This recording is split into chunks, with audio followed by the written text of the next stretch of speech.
uuringud näitavad, et tüüpiliselt 25% alla selle on tegelikult neid nii-öelda tugevalt emotsionaalselt kaasatud töötajaid. Umbes 65-70% on tüüpiliselt siis selliseid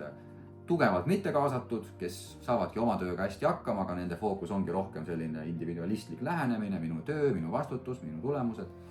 Ja umbes siis 10% on tüüpiliselt sellised, kes natukene nagu juba pidurdavad seda protsessi, et nad on sellises nagu frustratsiooni faasis. Ja muidugi nende hulgas võib olla selliseid nii-öelda patoloogilisi, kellel tekivad sarnased probleemid ükskõik kuhu kohta tööle minnes, aga mis on juhi vaatest ohukoht on see, et seal on ka käega löönud töötajaid, kes hea meelega pingutaksid, kes hea meelega oleksid osa sellest kõigest, aga nad tunnevad, et see keskkond, kus nad siis on need probleemid töökorraldusega, rollisegadus, probleemid meeskonnas, pinged, suhted või otseselt probleemid juhtimisega lihtsalt tekitavad tunde, ma ka ei viitsi